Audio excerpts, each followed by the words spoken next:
سلامونه مې ومنئ دوستانو.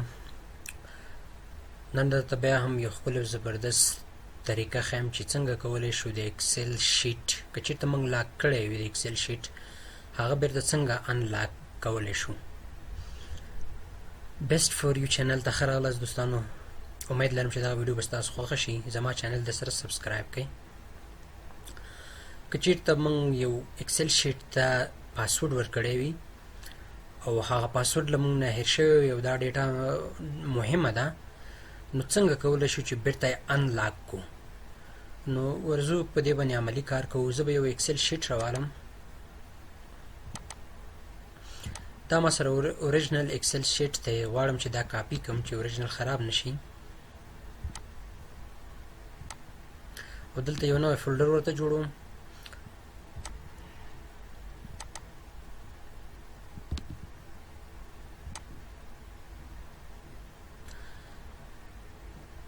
دا اوپن کوم. ګورئ دلته ما سره یو ډیټا ده، فرض که دا ډیټا ده ما سره، او غواړم چې دا لاک کړم. نو په دې شیټ باندې په شیټ 1 لیکلی پر دې به کلیک کوئ او پروټیکټ شیټ. زه دلته پاسورډ ورکوم.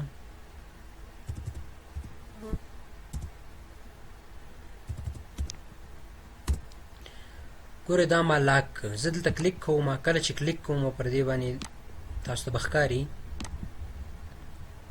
او زه پکې څه چینجز کوم، خو ما ته وایي چې دا شیټ لاک دی، چینجز پکې نشي کولی. او که ډیلیټ کوم هم همدغسې دی. ګورئ ډیلیټ ډسیبل دی. نو څنګه کولی شو چې بیرته انلاک کړو دا؟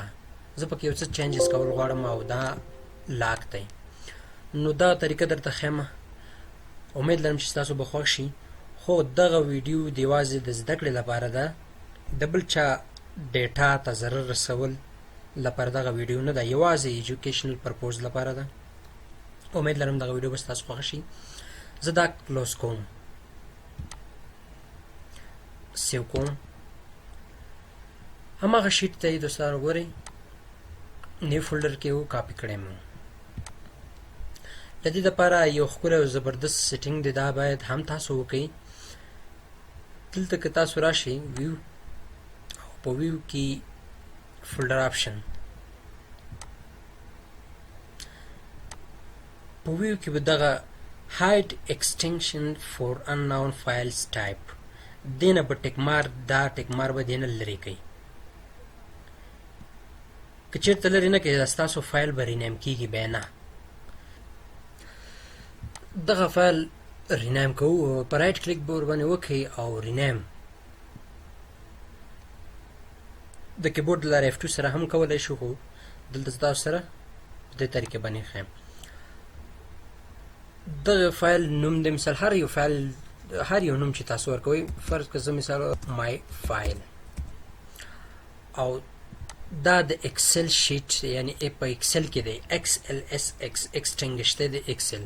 دا غواړم چې زه زیپ فایل ته، زیپ فولډر ته کنورټ کړم. نو دلته ورته صرف زیپ لیکم او انټر کوم. دلته پوښتنه کوي are you sure you want to change it؟ ورته وایم yes.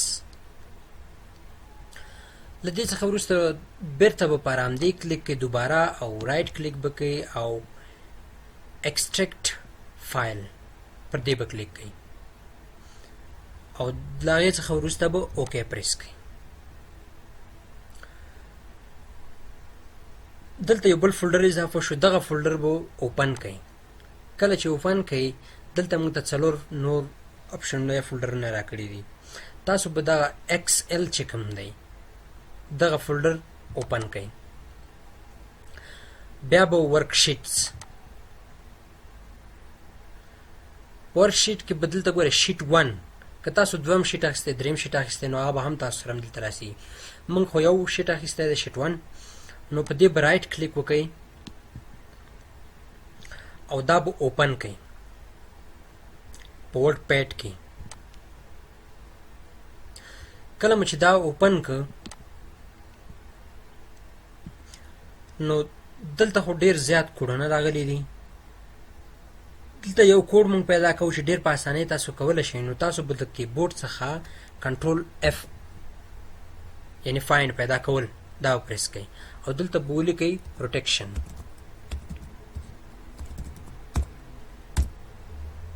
دلته ماته پیدا کړ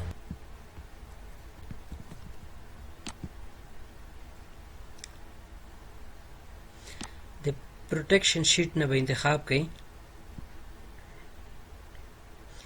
تر پیج مرجن پورې کله مو چې دا انتخاب کو او له دې څخه وروسته به د کیبورډ نه ډي پریس کړئ چې دا ډیلیټ شي د شیټ ډیټا تاسو ته ښکاري او پیج مرجن د دې ترمنځ به بیرته هماغه کوډ ولګئ کله چې دا دوه کوډونه بیرته ور ولګول تاسو ته به ښکاري په سکرین باندې او د کیبورډ څخه به کنټرول اس پریس کړئ یعنی دا به سیو کړئ او بیا به دا کلوز کړئ بیرته بیک ځو او بیک بیا ځو هماغه څلور فایلونو ته راغلو دا څلور واړه به انتخاب کړئ او رایټ کلیک به وکړئ او دا به سینډ ټو کمپریس زپ فولډر کې